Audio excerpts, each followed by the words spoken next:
안녕하세요. 오늘은 중국 경제에 대한 이야기를 해보겠습니다. 중국 경제는 매력과 불안함을 동시에 가지고 있죠.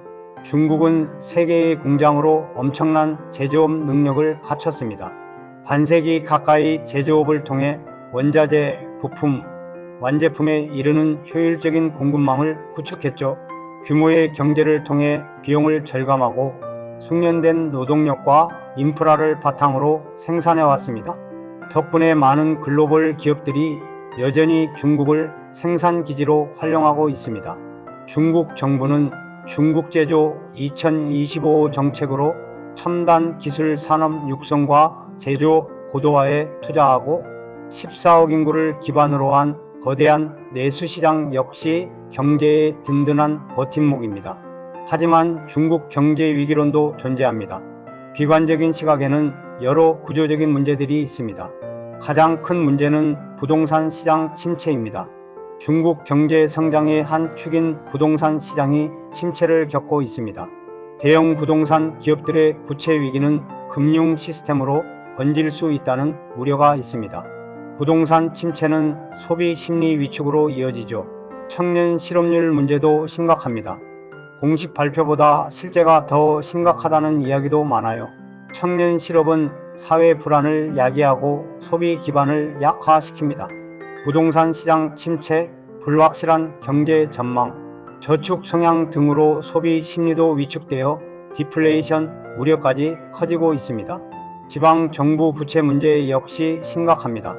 인프라 투자로 지방 정부 부채가 증가했고 이는 정부의 경기 부양을 어렵게 만들죠. 미중 갈등 심화도 문제입니다.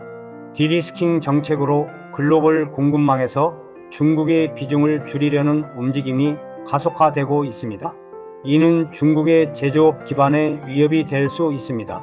인구 감소 문제도 있습니다.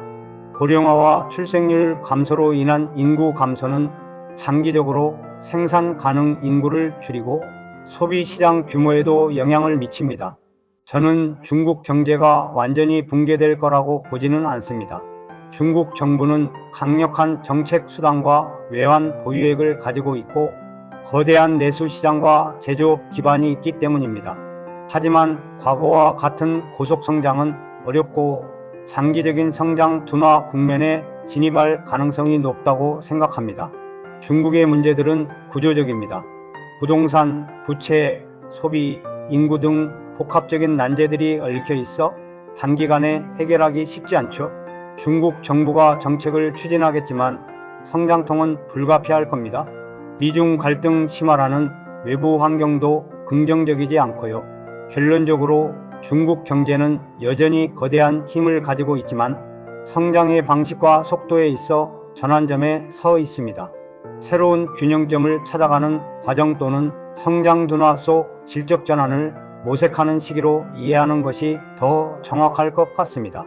이러한 변화는 한국 경제에도 영향을 미치므로 지속적으로 중국 경제 상황을 예의주시해야 합니다. 이상 바로 입주였습니다.